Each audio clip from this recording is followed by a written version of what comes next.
In this video, I am going to show how to create tic-tac-toe game in Java. So without wasting time, let's get started. First, I want to show and discuss about the design of the game. At the left top, the name of the game is written. Here, two players P1 and P2 will play the game.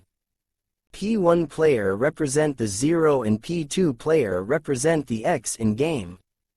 At the right bottom, here I made 3 custom control buttons. Here, first clear button will be used to clear the data of all the text fields.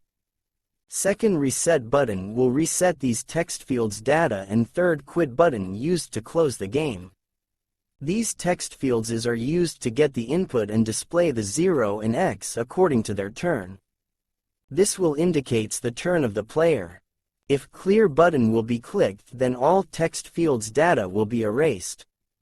At first text field whose variable name is J1's text set to null and change the background color and also caret color. This functionality will be same to clear the data of all text fields. Set button will be clicked. TF1 and TF2 both text fields text set to 0. Basically, these text fields used to count number of time a player won.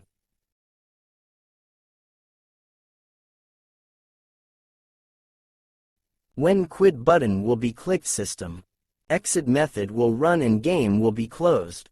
Here I declared 2 integer variables x and y to getting x and y to make game frame movable. I used random class to generate random number for player turn. First and second Boolean variables are used to indicates the turn of player. These 2 variables are initially set to false, and integer variable count is used to count how many times a player won. Here, first play method will check who will play first.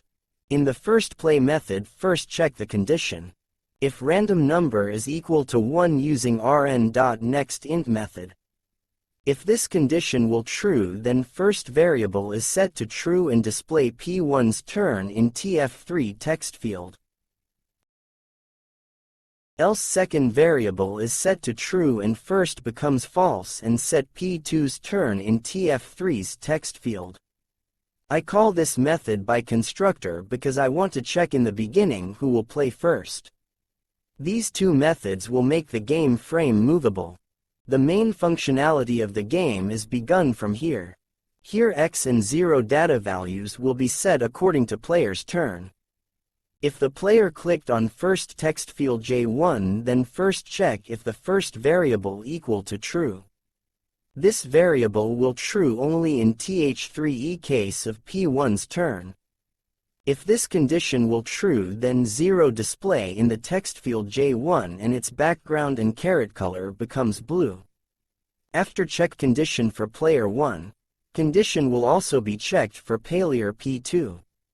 If second variable is equal to true and first variable is equal to false, then X will display in the text field J1 and its background and caret color becomes orange. This functionality will be same for all the XT fields. Here who-win method will check which player won the game.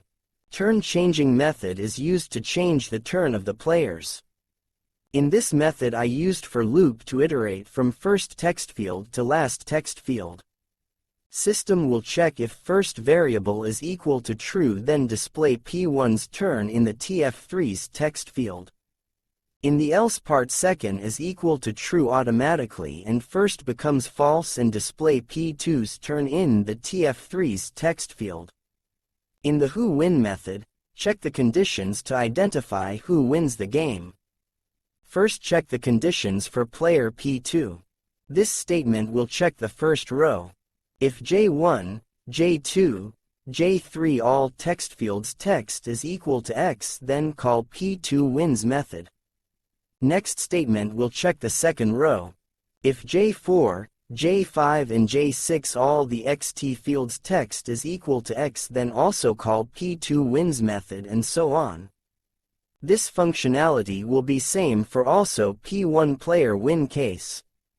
The only difference is here that when text fields text is equal to 0, then call P1 win method.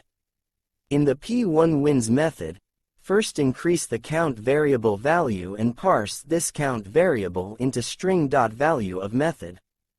This method will convert the count variable's integer value into string and set as text into TF3 text field. This functionality will also same for p2wins method. Let's run the code and see the output.